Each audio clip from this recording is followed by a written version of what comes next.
Capítulo 2. Lição número 2. Por que possibilitar a proficiência financeira? Não importa quanto dinheiro você faz, mas quanto conserva. Em 1990, Mick assumiu o império do seu pai e está fazendo, de fato, um trabalho melhor do que o dele. Encontramos-nos uma ou duas vezes ao ano, no campo de golfe. Ele e sua mulher são muito mais ricos do que você possa imaginar. O império do pai rico está em excelentes mãos. E Mick está agora preparando seu filho para ocupar seu lugar, tal como seu pai nos preparou. Em 1994, me aposentei. Eu estava com 47 anos, e minha mulher, Kim, com 37. A aposentadoria não significa deixar de trabalhar. Para minha mulher e para mim, quer dizer que, se não houver mudanças cataclísmicas inesperadas, podemos trabalhar ou não.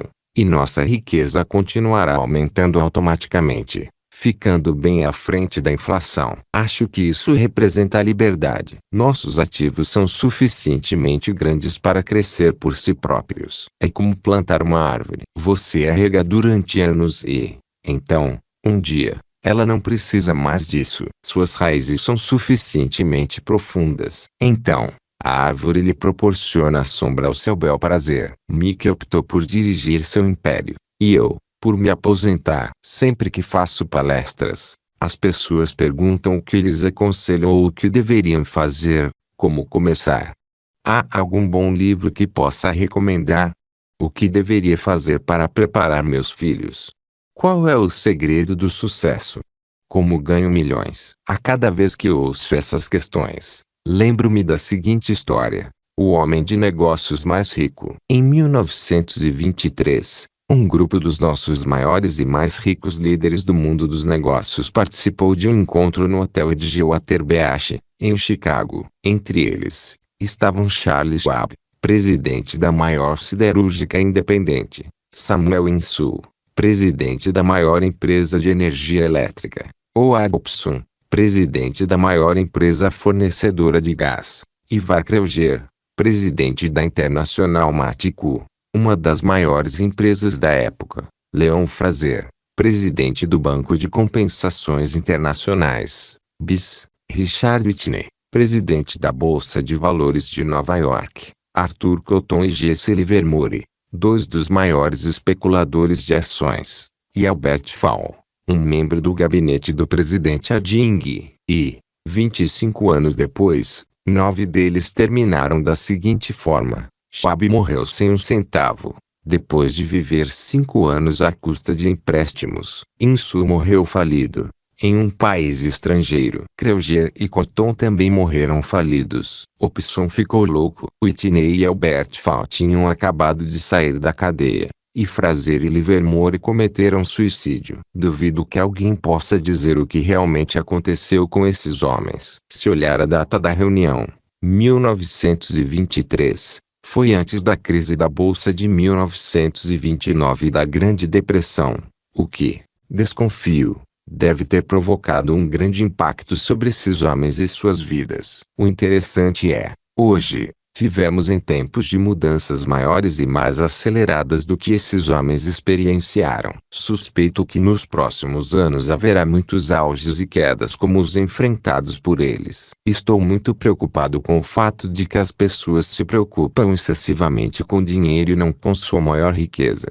a educação. Se as pessoas estiverem preparadas para ser flexíveis, mantiverem suas mentes abertas e aprenderem, se tornarão cada vez mais ricas durante essas mudanças. Se pensarem que o dinheiro resolverá seus problemas, receio que terão dias difíceis. A inteligência resolve problemas e gera dinheiro. Dinheiro sem inteligência financeira desaparece depressa. A maioria das pessoas não percebe que na vida não importa quanto dinheiro você faz, mas quanto conserva. Todos ouvimos histórias de ganhadores de prêmios na loteria que eram pobres, enriqueceram subitamente e voltaram a ser pobres. Ganham milhões e logo voltam a estaca zero. Ou histórias de atletas profissionais que, aos 24 anos, ganham milhões de dólares ao ano e que, aos 34, apenas 10 anos depois, Estão dormindo embaixo da ponte. Eu me lembro da história de um jovem jogador de basquete que há um ano ganhou milhões. Hoje, com apenas 29 anos, ele diz que seus amigos, advogado e contador, levaram seu dinheiro e foi forçado a trabalhar lavando carros por um salário mínimo. Ele foi demitido do Lava Jato porque se recusou a tirar o seu anel de campeão enquanto lavava os carros. Sua história virou notícia em rede nacional, com ele apelando contra a rescisão, alegando dificuldades e discriminação. Argumentava que o anel era tudo o que tinha, e que, se fosse forçado a tirá-lo, se sentiria despedaçado. Conheço muitas pessoas que se tornaram milionárias instantaneamente. E, embora fique feliz de ver as pessoas enriquecendo, só posso advertir que, em longo prazo, não importa muito o quanto você ganhou, mas o quanto conservou e por quantas gerações isso pode ser mantido. Assim, quando as pessoas perguntam, como devo começar? Ou diga-me como enriquecer rapidamente, frequentemente ficam muito desapontadas com a minha resposta. Eu simplesmente lhes digo o que meu pai rico me falou quando eu era um moleque. Se quiser ficar rico, você precisa se tornar financeiramente proficiente. A ideia era martelada na minha cabeça toda vez que nos encontrávamos. Como já disse, meu pai instruído destacava a importância da leitura de livros, enquanto meu pai rico ressaltava a necessidade de ser financeiramente proficiente. Se quiser construir um Empire State Building, a primeira coisa a fazer é cavar profundamente o terreno e construir alicerces sólidos. Se for construir uma casa na periferia, tudo o que tem a fazer é assentá-la em uma laje de concreto de 15 centímetros. A maioria das pessoas, em sua ânsia de enriquecer, tenta construir um Empire State Building sobre uma laje de 15 centímetros. Nosso sistema escolar, por ter sido criado na era agrícola, ainda acredita em casas sem alicerces. Chão de terra batida ainda está na moda. Assim, a garotada sai de escola sem qualquer arcabouço financeiro. Um dia, insônios e endividados no subúrbio, vivendo o sonho americano, decidem que a resposta para seus problemas financeiros está em achar um meio de enriquecer rapidamente. Começam a construção do arranha-céu. Ele sobe rapidamente, mas, logo, em vez de um Empire State Building, temos a torre inclinada dos subúrbios. De volta às noites insones, no meu caso e no de Mickey, quando adultos, as nossas escolhas foram possíveis porque fomos ensinados a construir sólidos alicerces quando éramos apenas crianças. A contabilidade possivelmente é um dos assuntos mais confusos e enfadonhos do mundo, mas se quiser ser rico em longo prazo, ela pode ser crucial. Para o pai rico, a questão é como pegar uma questão tediosa e caótica e ensiná-la às crianças. A solução é ensiná-la de forma simples, por meio de imagens. Os ricos adquirem ativos. As classes média e baixa adquirem passivos pensando que são ativos. Meu pai rico construiu um sólido alicerce financeiro para Mickey e para mim. Já que éramos apenas crianças, ele criou uma forma muito simples de ensinar. Durante anos, ele apenas fazia desenhos e usava palavras. Mickey e eu entendíamos os desenhos simples, o jargão, o movimento do dinheiro e, então, anos mais tarde, o pai rico começou a incluir os números. Hoje, Mickey domina uma análise contábil muito mais complexa e sofisticada porque precisa controlar o seu império. Eu não sou tão sofisticado porque o meu império é menor. Contudo, ambos partimos do mesmo alicerce básico. Nas páginas que se seguem, apresento as mesmas figuras simples que o pai de Mickey criou para nós. Embora simples, esses desenhos ajudaram a orientar dois garotos na construção de uma grande riqueza embasada em uma fundação sólida e profunda. Regra número 1. Você precisa entender a diferença entre um ativo e um passivo e comprar ativos. Se deseja ser rico, isso é tudo o que precisa saber. É a regra principal. É a única regra. Isso pode parecer absurdamente simples, porque não se tem ideia do quanto é complexa. A maioria das pessoas tem dificuldades financeiras porque não conhece a diferença entre um ativo e um passivo. Os ricos adquirem ativos. As classes média e baixa adquirem passivos pensando que são ativos, disse o pai rico. Quando o pai rico explicou isso para Mickey e para mim, Pensamos que estivesse brincando. Lá estávamos, quase adolescentes, esperando pelo segredo no enriquecimento. E essa era a resposta. Era tão simples que precisamos parar um longo tempo para pensar a respeito. O que é um ativo? Perguntou Mickey. Não se preocupe agora, disse o pai rico. Deixe a ideia amadurecer. Se puder entender a simplicidade, sua vida terá um rumo e será fácil do ponto de vista financeiro. É simples. É por isso que não costumam prestar atenção. O Senhor quer dizer que tudo o que precisamos conhecer são ativos. Comprá-los e então ficaremos ricos? Perguntei. O pai rico balançou a cabeça afirmativamente. É simples assim. Se é tão simples, por que todos não ficam ricos? Perguntei. Meu pai rico sorriu. Porque as pessoas não sabem distinguir um ativo de um passivo. Lembro-me de ter perguntado, como os adultos podem ser tão ignorantes? Se é tão simples, tão importante, por que todo mundo não procura descobrir a diferença?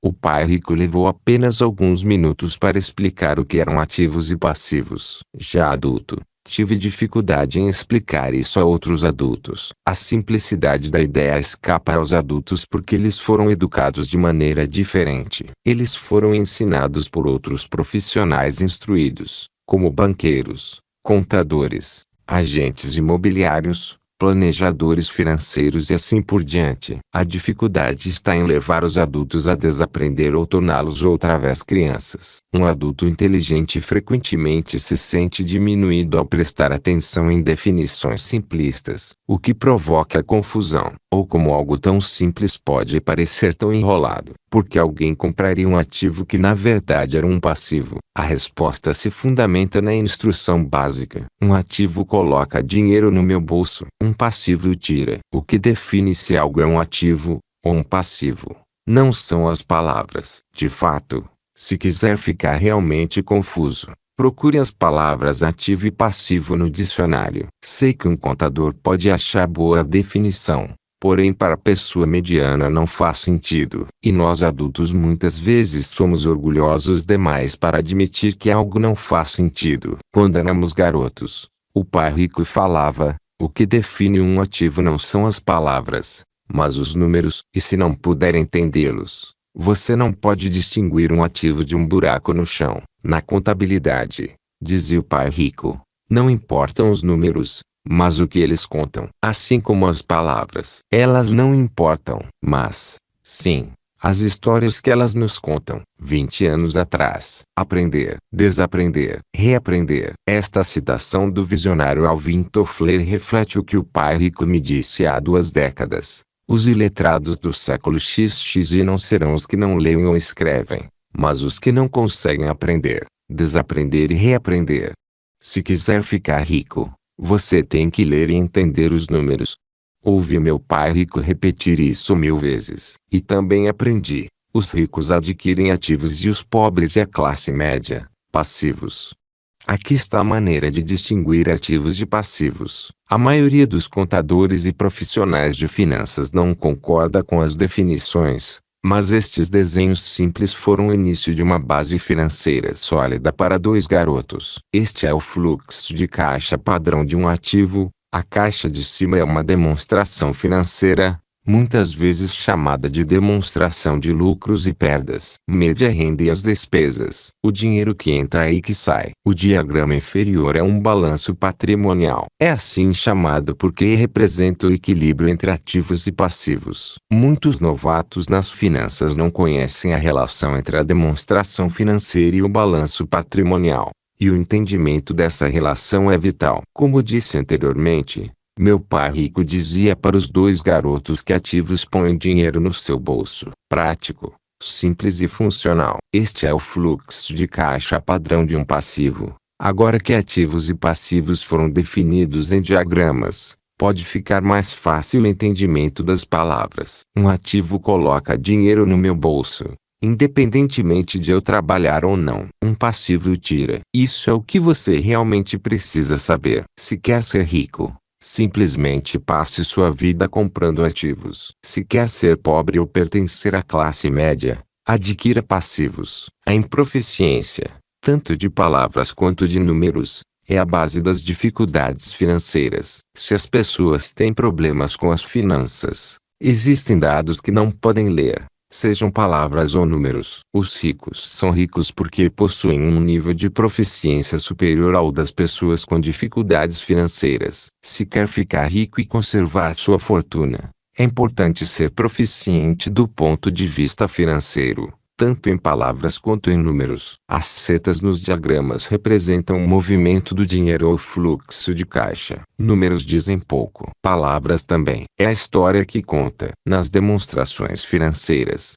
a leitura dos números é a busca pelo enredo, pela trama, a história de para onde o dinheiro está indo. Em 80% das famílias, a trajetória financeira é um percurso de trabalho árduo na tentativa de progredir. Não porque não ganhem dinheiro, mas porque passam suas vidas comprando passivos em vez de ativos. Este é o fluxo de caixa padrão de uma pessoa pobre. Este é o fluxo de caixa padrão de uma pessoa de classe média. Este é o fluxo de caixa padrão de uma pessoa rica. Esses diagramas estão obviamente bastante simplificados. Todos têm despesas de subsistência, necessidades de alimentação, moradia e vestuário. Os diagramas mostram o fluxo de caixa na vida de pessoas pobres, de classe média e ricas. O fluxo de caixa conta a história de como uma pessoa lida com o dinheiro. O fluxo de caixa conta a história de como uma pessoa lida com o dinheiro. A razão por que eu comecei com a história dos homens mais ricos nos Estados Unidos é ilustrar a falha quando se acredita que o dinheiro vai resolver todos os problemas. É por isso que me encolho sempre que ouço as pessoas me perguntarem como enriquecer mais rápido ou por onde devem começar. Muitas vezes,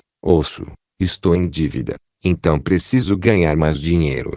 Porém, mais dinheiro nem sempre resolve o problema. Na verdade, pode até aumentá-lo. O dinheiro muitas vezes expõe nossas falhas humanas. É como um holofote sobre aquilo que desconhecemos. É por isso que, com muita frequência, uma pessoa que tem um ganho súbito de dinheiro, uma herança, um aumento salarial ou um prêmio na loteria, volta rapidamente ao mesmo caos financeiro, ou, até pior, que se encontrava antes de receber o montante. O dinheiro só acentua o padrão de fluxo de caixa que está em sua mente. Se seu padrão for gastar tudo o que ganha, o mais provável é que um aumento de renda apenas resulte em mais despesas. Como se diz popularmente, um tolo e seu dinheiro fazem uma grande festa.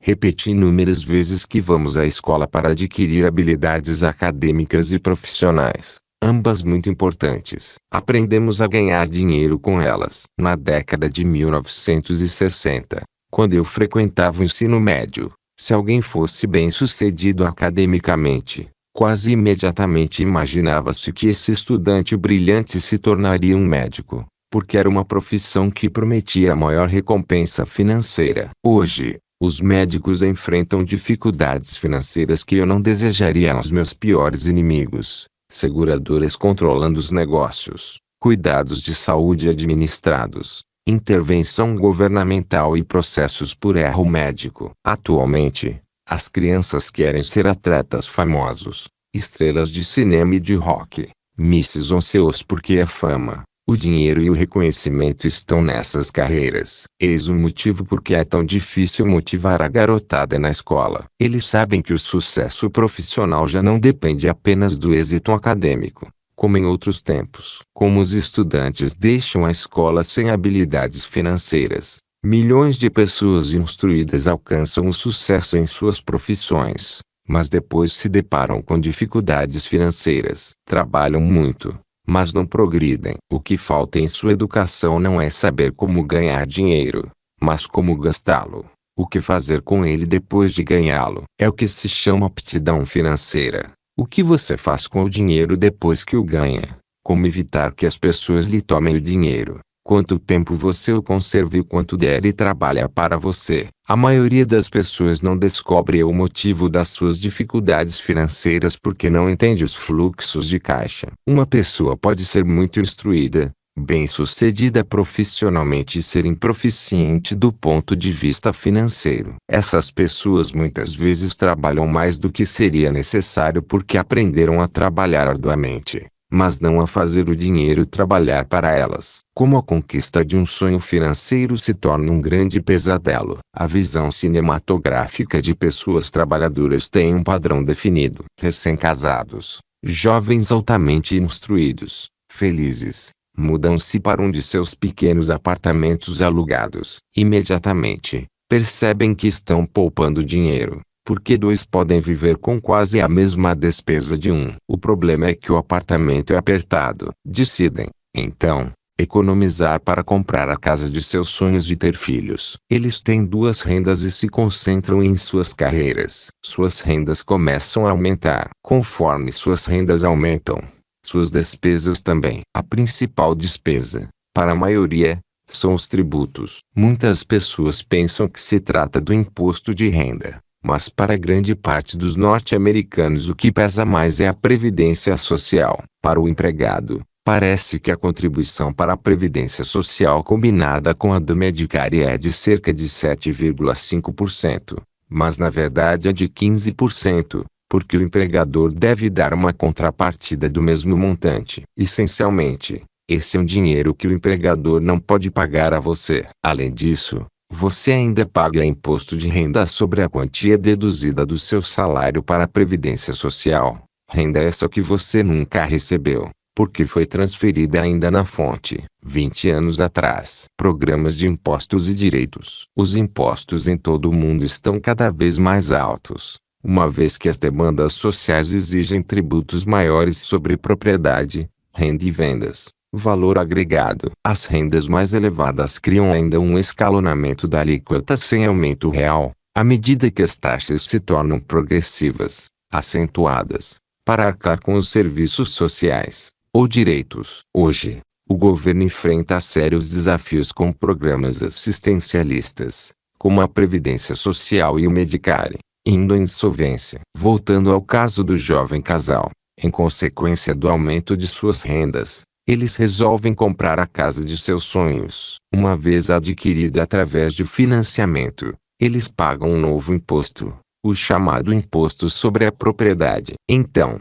eles compram um carro novo, novos móveis e novos eletrodomésticos para montar o novo lar. E de repente acordam e a coluna dos passivos está atulhada de dívidas do financiamento imobiliário e do cartão de crédito. Os seus passivos cresceram, 20 anos atrás. Dívida do cartão de crédito. Com base nas estatísticas de 2016, hoje a dívida do cartão de crédito está mais alta do que nunca no ZEUA. Os dólares 779 bilhões. São todas dívidas ruins ou boas. Sabe a diferença? Agora eles estão aprisionados na corrida dos ratos. Logo chega o primeiro filho e eles trabalham ainda mais. O processo se repete. Mais dinheiro e mais impostos. O chamado escalonamento da alíquota sem aumento real. Um cartão de crédito chega pelo correio. Eles utilizam até estourar o limite. Uma financeira telefone diz que seu maior ativo, sua casa, teve seu valor aumentado. A empresa oferece um refinanciamento imobiliário para quitar as dívidas, porque sua ficha é tão boa. E lhe diz que o mais inteligente a fazer é zerar os altos juros ao consumidor liquidando seu débito junto ao cartão de crédito. E, além de tudo, os juros pagos sobre o financiamento imobiliário podem ser deduzidos do imposto de renda. Eles aceitam e zeram os débitos de seus cartões de crédito onerados pelos elevados juros ao consumidor. Suspiram aliviados. A dívida com o cartão de crédito está encerrada. Agora suas dívidas de consumo estão somadas ao financiamento de sua casa própria. As prestações mensais são reduzidas porque ampliaram o financiamento para 30 anos. É o melhor a fazer. O vizinho os convida para ir às compras. A liquidação do Memorial da A1 está começando. Eles prometem a si mesmos que só vão olhar as vitrines, mas levam o cartão de crédito, só por desencargo de consciência. Encontro este jovem casal a toda hora. Seus nomes mudam, mas seu dilema financeiro é o mesmo. Eles vão às minhas palestras para ouvir o que tenho a dizer. Perguntam-me: o senhor pode nos dizer como ganhar mais dinheiro? Eles nem sabem que o problema está na forma que escolheram gastar o dinheiro que têm. São prejudicados por sua improficiência financeira e por não entenderem a diferença entre um ativo e um passivo. Os problemas financeiros das pessoas não são resolvidos com mais dinheiro, mas com inteligência. Um amigo meu costuma repetir uma frase para as pessoas endividadas: se você descobrir que se enterrou em um buraco, pare de cavar. Quando criança, meu pai pobre dizia frequentemente que os japoneses conheciam 3 poderes: o da espada, o das joias e o do espelho. A espada simboliza o poder das armas. Os Estados Unidos têm gastado trilhões de dólares em armamento e, por isso, são a presença militar suprema do mundo. As joias representam o poder do dinheiro. Há uma certa verdade no ditado: lembre-se da regra de ouro. Quem tem o ouro faz as regras. O espelho significa o poder do autoconhecimento. Esse poder, de acordo com a lenda nipônica, era o mais apreciado dos 3. Com muita frequência, os pobres e a classe média permitem que o poder do dinheiro os controle. Ao simplesmente acordar e trabalhar mais arduamente, deixando de perguntar a si mesmos se isso tem sentido, dão um tiro no próprio pé na hora em que saem de casa todos os dias. Por não entendê-lo plenamente, a maioria das pessoas permite que o enorme poder do dinheiro exerça o controle sobre elas. Uma pessoa pode ser altamente instruída e bem-sucedida em sua carreira, mas financeiramente improficiente. Se usassem o poder do espelho, teriam se perguntado: isso tem sentido?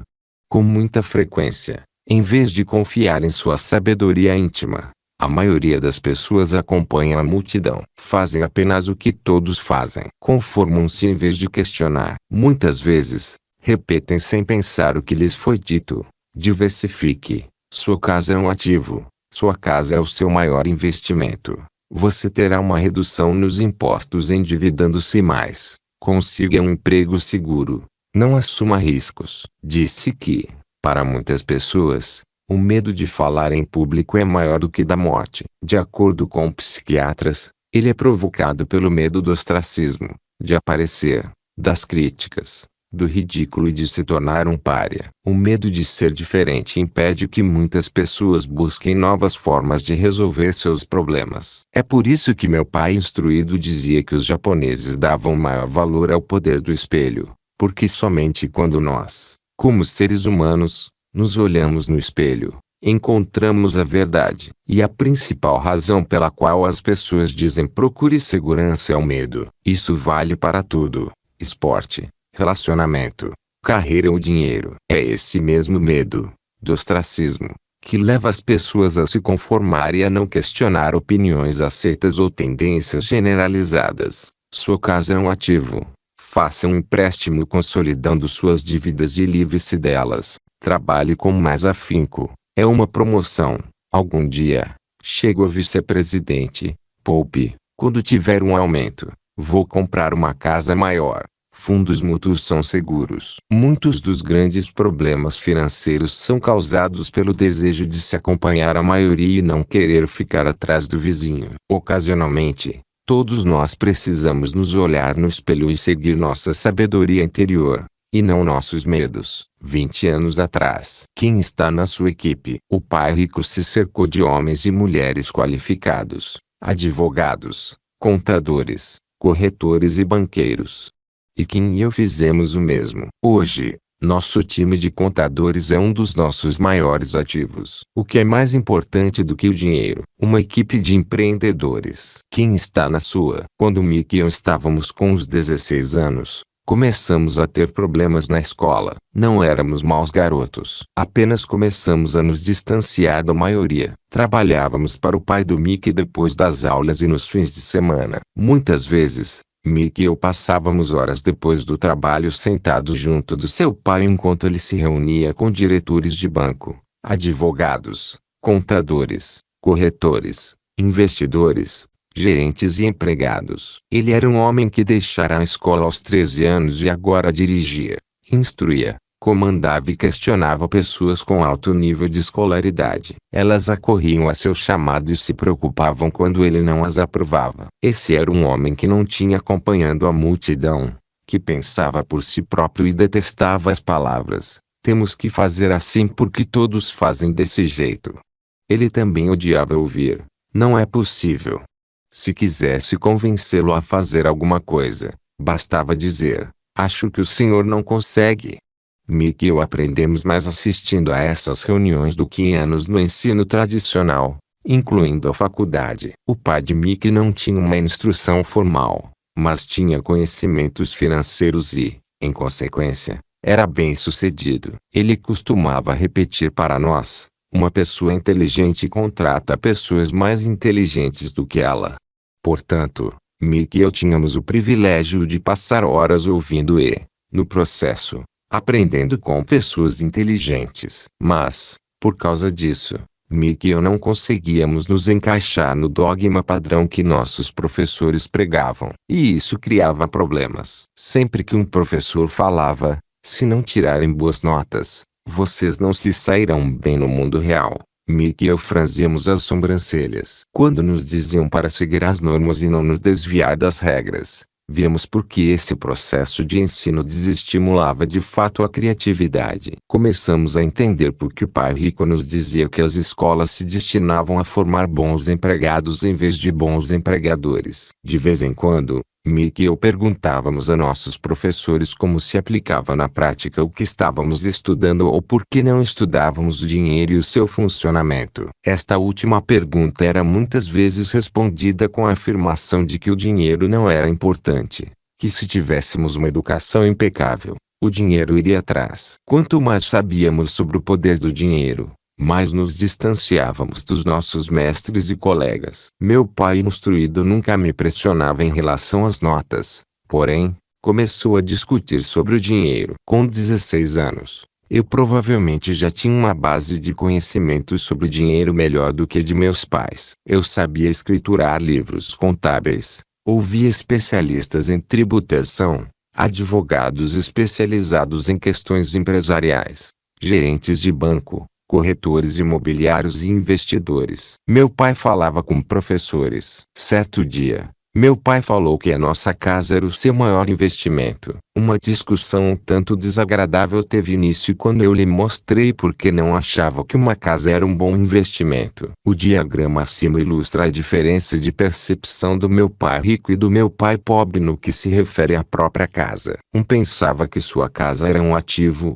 o outro um passivo. Lembro que tracei o diagrama a seguir para mostrar ao meu pai a direção dos fluxos de caixa. Também lhe mostrei as despesas que acompanhavam a propriedade de uma casa. Uma casa maior representa despesas maiores e o fluxo de caixa sai pela coluna das despesas. Atualmente, ainda ouço contestações à ideia de que uma casa não é um ativo. E sei que, para a maioria das pessoas, ela não só é seu maior investimento como também seu sonho. E ser dono da própria casa é melhor do que nada. Eu ofereço simplesmente uma maneira alternativa de encarar esse dogma popular. Se minha mulher e eu comprássemos uma casa maior, mais vistosa, nós a encararíamos não como um ativo, mas como um passivo, já que tiraria dinheiro dos nossos bolsos. Então, aqui está o argumento que desenvolvo. Na verdade, não espero que a maioria das pessoas concorde com ele, porque sua casa envolve um fator emocional e, quando se trata de dinheiro, emoções elevadas tendem a diminuir a inteligência financeira. Eu sei por experiência própria que o dinheiro tem o poder de tornar todas as decisões passionais. Em relação à casa, destaco que em geral as pessoas passam a vida pagando por uma moradia que nunca será delas. Em outras palavras, compra-se uma casa nova a cada tantos anos, incorrendo, cada vez, em um novo empréstimo de 30 anos sobre a casa anterior. Apesar de poderem deduzir os juros do financiamento para fins de imposto de renda, as pessoas pagam todas as demais despesas com o dinheiro que sobra depois de pago o imposto, mesmo depois que liquidam o financiamento. Os pais da minha mulher ficaram chocados quando os impostos sobre a propriedade relativos à sua residência aumentaram para os $1.000 mensais. Eles já estavam aposentados, então o aumento pressionou seu orçamento. O valor dos imóveis nem sempre aumenta. Tenho amigos que devem os $1 milhão por casas que hoje seriam vendidas por bem menos. As maiores perdas são as das oportunidades que não foram aproveitadas. Se todo o seu dinheiro está comprometido com o imóvel em que mora, você pode ser obrigado a trabalhar mais, Porque todo o seu dinheiro continua saindo na coluna das despesas em vez de aumentar a dos ativos. O fluxo de caixa padrão da classe média. Se um jovem casal destinasse uma soma maior à aquisição de ativos, mais tarde teria maiores facilidades. Seus ativos teriam aumentado e estariam disponíveis para cobrir despesas. Tomar a decisão de adquirir um imóvel muito caro em vez de formar um portfólio de ativos afeta um indivíduo de pelo menos 3 maneiras, elencadas a seguir. Perda de tempo, porque outros ativos poderiam ter registrado aumento no seu valor. Perda de capital adicional, que poderia ter sido investido em vez de destinado às altas despesas de manutenção do imóvel. Perdas educacionais. Com muita frequência, os casais consideram seu imóvel residencial, as poupanças e o plano de aposentadoria como o total da sua coluna de ativos. Por não ter dinheiro para investir, eles simplesmente não o fazem. Isso lhes custa a experiência do investimento. Quase nunca conseguem se tornar o que o mundo dos investimentos denomina um investidor sofisticado. E os melhores investimentos são em geral oferecidos primeiro a esses investidores, que, por sua vez, os vendem para as pessoas que buscam segurança. 20 anos atrás, seu indicador de desempenho. Sem uma demonstração financeira, você não sabe exatamente onde está no jogo financeiro da vida. Goste ou não, o dinheiro revela a pontuação do seu jogo. E uma demonstração é o seu indicador de desempenho. Bancos querem demonstrações financeiras, declaração de renda e balanço patrimonial, para saber o quão bem você está pontuando no jogo financeiro da sua vida. Não estou dizendo que não deva comprar um imóvel. O que estou dizendo é que você deveria entender a diferença entre um ativo e um passivo. Quando quer uma casa maior, primeiro compro ativos que vão gerar fluxo de caixa para arcar com o imóvel. A demonstração financeira do meu pai instruído é a melhor possível para alguém que está na corrida dos ratos. Suas despesas sempre acompanharam sua renda, de modo que ele nunca investiu em ativos. Em consequência, seus passivos eram maiores que seus ativos. O diagrama a seguir refere-se à demonstração financeira do meu pai pobre comparada à do meu pai rico. Ele vale mais do que 1000 palavras. Revela que seus rendimentos e despesas são iguais enquanto seus passivos são maiores do que seus ativos. A demonstração financeira pessoal do pai rico, à direita, reflete os resultados de uma vida dedicada ao investimento e à minimização dos passivos. Porque os ricos enriquecem. Uma revisão da demonstração financeira do meu pai rico mostra porque os ricos ficam mais ricos. A coluna dos ativos gera renda mais do que suficiente para cobrir as despesas, com o saldo reinvestido na coluna dos ativos. A coluna dos ativos continua crescendo e, portanto, a renda gerada aumenta também. O resultado é que os ricos ficam mais ricos. 20 anos atrás. Planos de aposentadoria. Desde a Enron 3, ficou claro que os planos de aposentadoria estão em apuros. Nem os planos públicos governamentais, como os da Grécia, Itália e Califórnia, podem pagar o que é devido aos aposentados. Assim, esses planos não são mais a garantia de outrora de segurança para a velhice. Quando o mercado de ações quebrou em 2009, quem estava prestes a se aposentar teve problemas, mesmo se houvesse economizado em algum desses planos. Porque a classe média trava uma batalha. A classe média se encontra em um estado de constantes dificuldades financeiras. Sua renda principal é gerada por salários. Quando o seu pagamento aumenta, os impostos também. Suas despesas tendem a crescer na mesma proporção que seus salários, daí a expressão corrida dos ratos. Eles consideram seu imóvel residencial como seu principal ativo, em vez de investir em ativos geradores de renda. O padrão de se considerar o imóvel residencial como investimento e a filosofia de que um aumento de salário representa poder adquirir uma casa maior ou gastar mais são a base do atual endividamento da sociedade. Esse processo de despesa crescente faz com que as famílias se endividem mais e tenham mais instabilidade financeira, mesmo quando progridem no emprego e recebem aumentos salariais regulares. Esta é uma vida muito arriscada decorrente da precária instrução financeira. A recente maciça perda de empregos trouxe à luz a fragilidade financeira da classe média. De repente, Os planos de aposentadoria das empresas foram substituídos por planos 401(k)(2). A Previdência Social está obviamente com problemas e não pode ser considerada uma alternativa de aposentadoria. O pânico se instalou na classe média. 3. Atualmente, os fundos mútuos são populares porque representam segurança. Os aplicadores médios dos fundos de pensão estão demasiadamente ocupados trabalhando para pagar impostos e financiamentos imobiliários, e têm dificuldade em poupar para a faculdade dos filhos e liquidar as dívidas do cartão de crédito. Não têm tempo de aprender a investir, de modo que confiam na experiência do administrador do fundo mútuo. Como o fundo também inclui muitos tipos diferentes de investimento, tem-se uma sensação de segurança, porque ele é diversificado. Esse grupo da classe média instruída aceita o dogma defendido por corretores de fundos mútuos e consultores financeiros: procure a segurança, evite o risco. A verdadeira catástrofe, contudo, é a falta de instrução financeira precoce, responsável pelo risco enfrentado pela pessoa comum de classe média. A razão é que precisam procurar a segurança, porque uma situação financeira é, na melhor das hipóteses, precária. Seus balanços patrimoniais não são de fato balanceados. Em vez disso, estão atulhados de passivos, sem verdadeiros ativos para gerar renda. Geralmente, sua única fonte de renda é o contra-cheque. Seu modo de vida depende totalmente do empregador. Sendo assim, quando os verdadeiros negócios da sua vida aparecem, essas mesmas pessoas não podem aproveitar a oportunidade, porque estão trabalhando muito, pagando impostos máximos e assoberbadas de dívidas. Como disse no início da sessão, a regra mais importante é conhecer a diferença entre um ativo e um passivo. Uma vez que consiga entendê-la,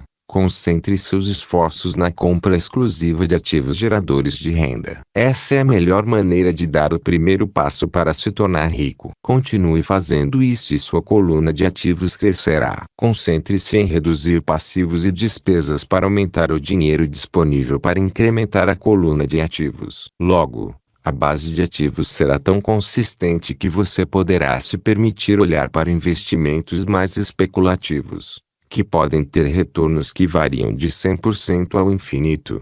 Investimentos em que os $5.000 podem se transformar rapidamente em os $1 milhão ou mais, investimentos que a classe média considera demasiado arriscados. O investimento não é arriscado se há proficiência financeira. Se fizer o que as massas fazem, você estará na seguinte situação: como empregado e proprietário de casa própria, seus esforços no trabalho em geral resultam no seguinte: 1.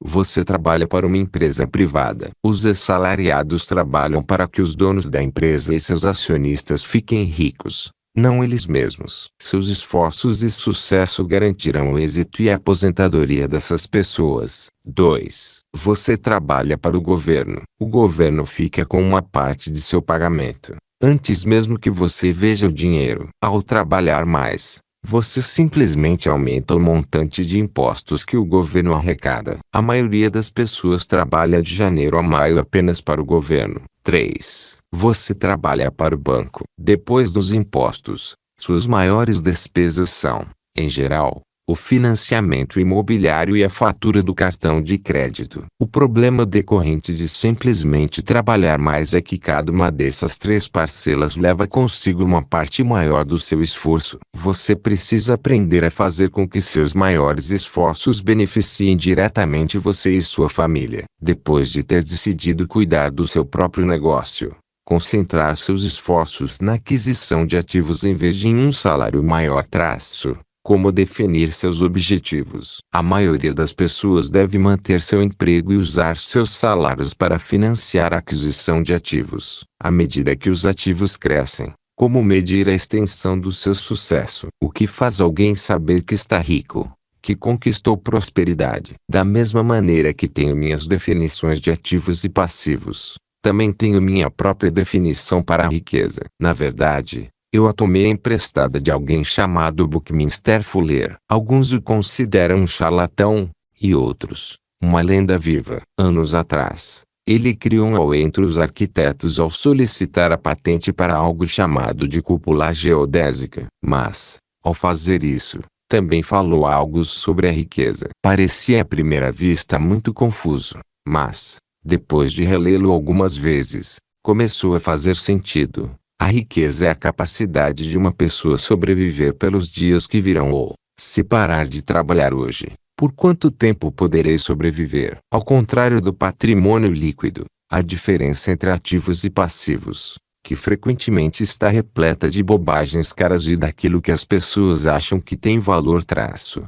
Essa definição cria a possibilidade de desenvolver uma mensuração verdadeiramente acurada. Assim, eu poderia medir e saber onde estava em termos de meta para me tornar financeiramente independente. Embora o patrimônio líquido frequentemente inclua ativos que não geram dinheiro, como objetos comprados e depois abandonados em um canto da garagem, a riqueza mede quanta renda o seu dinheiro está gerando e, portanto, revela a sua sobrevivência financeira. A riqueza é a medida do fluxo de caixa gerado pela coluna dos ativos em comparação à coluna das despesas. Vejamos um exemplo. Digamos que o fluxo de caixa da minha coluna de ativos gere os $1.000 por mês e que eu tenha despesas mensais de os $2.000. Qual é a minha riqueza? 20 anos atrás. Riqueza e reservas financeiras. Hoje, poucas pessoas têm dinheiro suficiente para se manter, mesmo por um mês. A maioria dos norte-americanos, por exemplo, tem menos de os $400 na poupança. Estatísticas surpreendentes de uma pesquisa da Go Banking Grátis, de 2016, relatam que 34% dos norte-americanos não têm poupança. Poucas pessoas poderiam sobreviver por muito tempo sem um salário ou assistência governamental. Voltemos à definição de Buckminster Fuller. Segundo seu conceito de riqueza, por quantos dias posso sobreviver? Considerando-se um mês de 30 dias, tenho um fluxo de caixa suficiente para meio mês. Quando eu tiver alcançado um fluxo de caixa gerado por meus ativos de os $2.000, então eu serei abastado. Ainda não estou rico, mas estou amparado. Agora, tenho uma renda gerada por ativos, a cada mês, que cobre totalmente minhas despesas mensais. Se desejo aumentar essas despesas, preciso primeiro ampliar o fluxo de caixa gerado por meus ativos para manter esse padrão de riqueza. Observe que nesse ponto eu não dependo mais do meu salário. Eu me concentrei e tive sucesso em construir uma coluna de ativos que me tornou financeiramente independente. Se eu largar o meu emprego hoje, poderei cobrir minhas despesas mensais com o fluxo de caixa gerado pelos meus ativos. Meu próximo objetivo poderia ser empregar o excedente do meu fluxo de caixa para reinvestir em mais ativos. Quanto mais dinheiro for destinado para a coluna de ativos, mais esta crescerá. À medida que meus ativos aumentam, mais cresce o meu fluxo de caixa. E, enquanto eu mantiver minhas despesas menores do que o fluxo de caixa gerado por esses ativos, me tornarei mais rico, com mais e mais fontes de renda além do meu trabalho físico. Enquanto este processo de reinvestimento continuar, estarei no caminho do enriquecimento. Lembre-se destas simples observações. Os ricos adquirem ativos, os pobres só têm despesas. A classe média adquire passivos pensando que são ativos. E como eu cuido dos meus negócios? Qual é a resposta? Leia o que tem a dizer o fundador do McDonald's, no próximo capítulo. Seção de estudo. Capítulo 2. Lição número 2.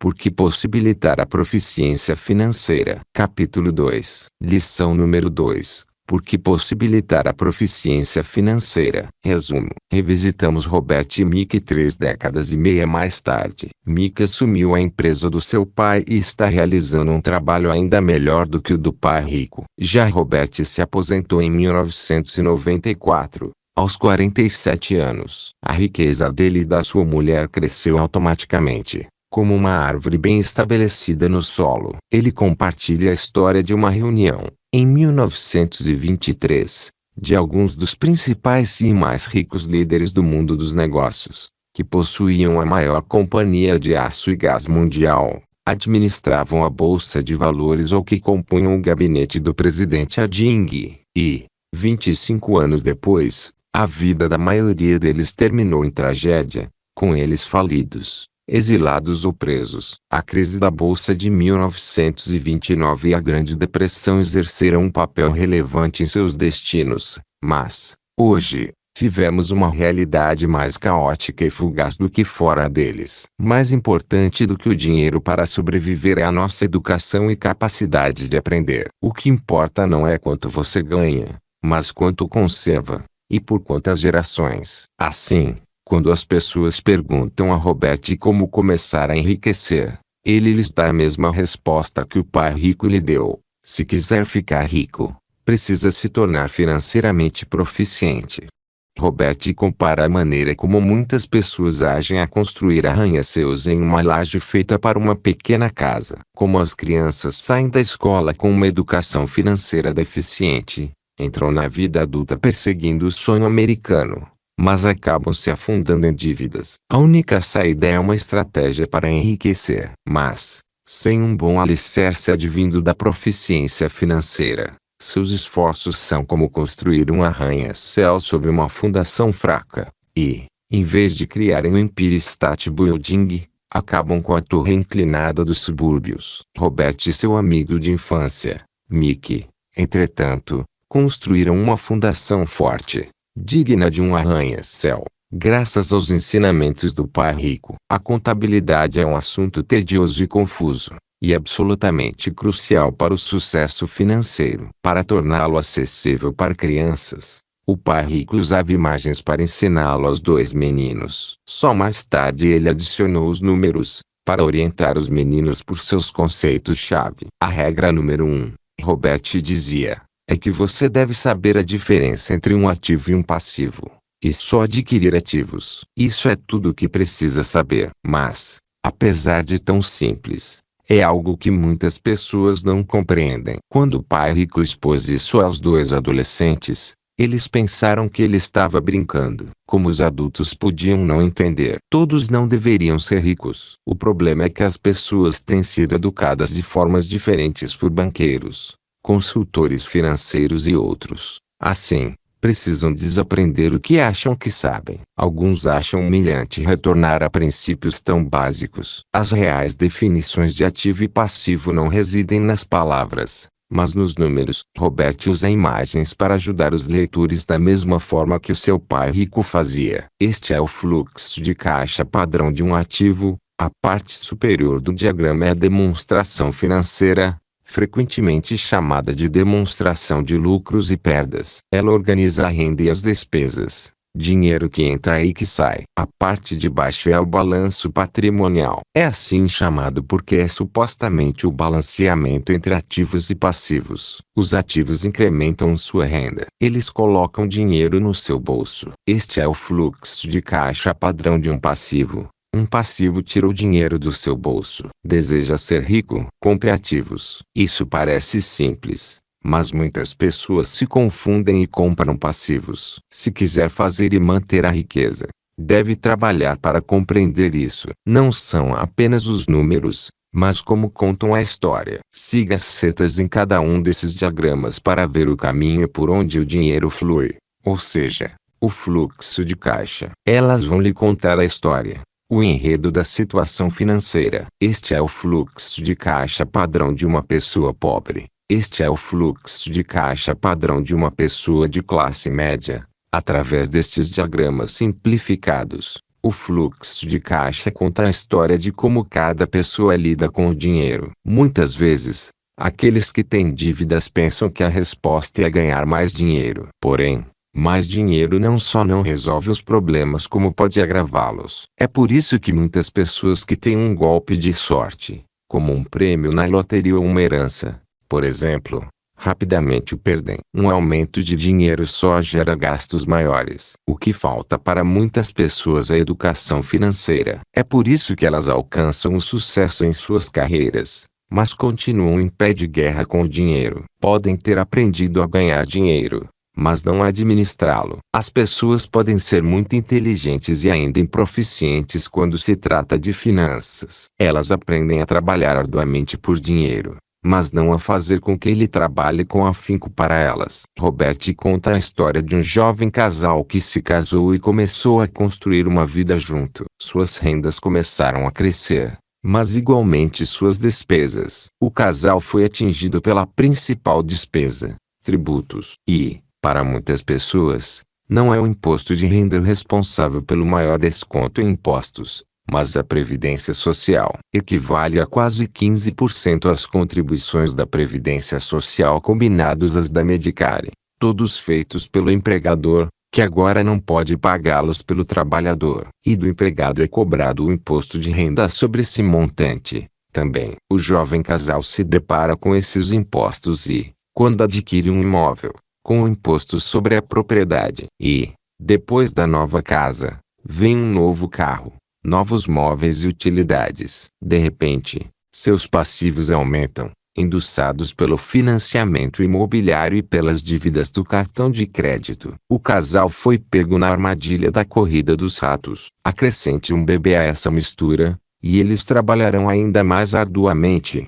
rendas mais altas, que conduzirão a impostos mais elevados. Eles continuam acumulando dívidas, eventualmente, por causa de um empréstimo para arcar com o financiamento. Mas seus hábitos não mudaram, então a dívida no cartão de crédito permanece. Para não mencionar que estenderam aquele empréstimo imobiliário. Para esse casal e muitos outros, o problema real não é saber como administrar o dinheiro que tem. A causa é a falta da proficiência financeira e de diferenciar ativos e passivos corretamente. Muitas pessoas não reservam um tempo para questionar se suas atitudes fazem sentido, e simplesmente seguem a multidão. Eventualmente, repetem sem pensar o que lhes foi dito. Diversifique. Sua casa é um ativo. Quanto mais dívidas, maior a isenção fiscal. Consiga um emprego seguro. Não cometa erros. Não assuma riscos. Conforme Robert e Mickey passavam seu tempo sentados em encontros com o pai rico, que construía conhecimento através da inteligência das pessoas que o cercavam, também eles aprendiam, e passaram a questionar os dogmas padronizados ensinados em sua escola. Isso causou um problema, e os deixou cada vez mais distantes de seus professores. Robert começou a discordar também do seu pai pobre, em termos financeiros, especialmente com sua visão de que um imóvel é o maior investimento de alguém. Em contrapartida, o pai rico dizia que sua casa é um passivo. Muitas pessoas ainda acreditam que sua casa é um ativo. Mas Robert ensina que ela é um passivo, porque tira dinheiro do seu bolso, não só com impostos e despesas, mas porque ela se desvaloriza e você perde oportunidades se o seu dinheiro está todo preso no financiamento do imóvel. E isso faz com que você perca o aprendizado advindo da experiência de investir. Isso não significa que você não deva comprar uma boa casa, mas certifique-se de antes comprar ativos que proverão fluxo de caixa para arcar com o imóvel. Quando existem ativos suficientes para gerar mais renda do que a necessária para cobrir as despesas, esse saldo deve ser reinvestido em ativos, o que incrementa a coluna de ativos em um balanço patrimonial e produz mais renda. O resultado é que os ricos que compreendem a diferença entre ativos e passivos ficam ainda mais ricos. A classe média fica presa na corrida dos ratos porque trata sua casa como ativo, em vez de investir em ativos reais, geradores de renda. Isso também acontece porque seu salário é sua fonte primária de renda, e, portanto, quando ele aumenta, também os impostos sobem. Muitos investem em fundos mútuos, pagando um gestor para administrar suas contas, porque não têm tempo ou experiência para fazê-lo. Eles pensam que os fundos mútuos são garantidos, e desejam essa segurança, porque seus balanços patrimoniais são desbalanceados. Não conseguem tirar proveito das oportunidades porque estão afundados em dívidas e só têm seu salário fazendo o dinheiro entrar. Querem enriquecer? Concentre seus esforços na compra de ativos geradores de renda.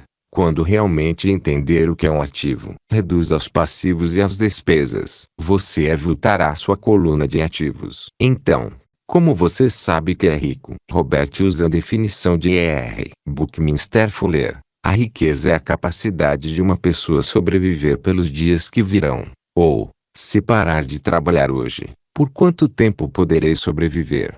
Outra maneira de afirmar isto é: a riqueza é medida pelo fluxo de caixa gerado pela coluna de ativos, em comparação à coluna de despesas. Quando seus ativos geram renda suficiente para cobrir as suas despesas, você é abastado, mesmo que ainda não seja rico.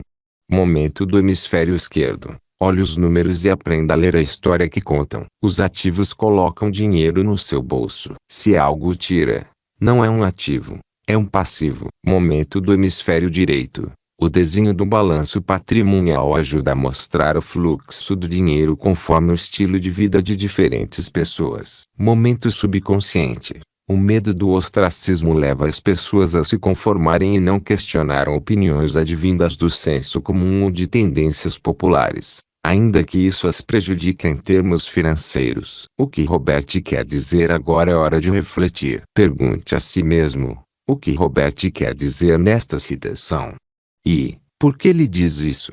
Nesta sessão, você não precisa concordar ou discordar dele. O objetivo é entender o que Robert está dizendo. Lembre-se, esta sessão de estudo é projetada para ser coadjuvante de apoio. Duas cabeças pensam melhor do que uma. Se você não entende o que Robert está dizendo, não desista da lição. Peça ajuda. Aproveite o tempo para discutir cada citação até compreendê-las. Não importa quanto dinheiro você ganha, mas quanto conserva.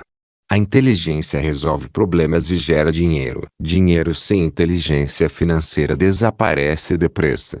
Se quiser construir um Empire State Building, a primeira coisa a fazer é cavar profundamente o terreno e construir alicerces sólidos. Se for construir uma casa na periferia, tudo o que tem a fazer é assentá-la em uma laje de concreto de 15 centímetros. A maioria das pessoas, em sua ânsia de enriquecer, tenta construir um Empire State Building sobre uma laje de 15 centímetros.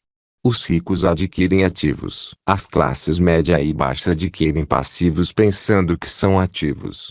Se seu padrão for gastar tudo o que ganha, o mais provável é que um aumento de renda apenas resulte em mais despesas.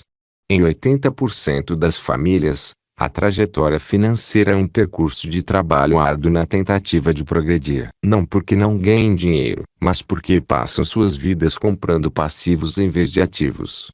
Por não entendê-lo plenamente, a maioria das pessoas permite que o enorme poder do dinheiro exerça o controle sobre elas. Questões adicionais. Agora é o momento de usar as histórias deste capítulo para entender o que Robert estava dizendo e aplicá-las a você e sua vida. Faça a si mesmo as perguntas a seguir e as discuta com o seu parceiro de estudos. Seja honesto consigo mesmo e com seu parceiro. Se não gostar das respostas que der, pergunte a si mesmo se está disposto a mudar e aceitar o desafio de transformar seus pensamentos e mentalidade. 1. Quando sua educação financeira começou, partiu deste livro ou de outra fonte. 2. Como você reagiu ao ler pela primeira vez a definição de Robert de ativos e passivos? 3. Qual foi sua reação quando ele afirmou que sua casa não é um ativo? Você a via assim? Depois do argumento dele, você mudou de ideia? 4. Qual fluxo de caixa mais representa o padrão da sua vida? 5. Além de sua casa, há algo que pensou ser um ativo e mais tarde se revelou um passivo. 6. Sobre a seguinte afirmação: o que falta na educação das pessoas não é aprender a ganhar dinheiro, mas a administrá-lo. Você concorda ou discorda? 7. O pai rico disse aos meninos que não são os números que importam na contabilidade, mas o que dizem. O que os números revelam sobre sua vida. 8. Em que momento da sua vida houve uma realização aparentemente positiva, como uma promoção ou um aumento, mas que não deu ao seu balanço patrimonial o resultado esperado? 9. Você teria dinheiro para sobreviver por quantos dias se parasse de trabalhar hoje? Esse número surpreende ou assusta?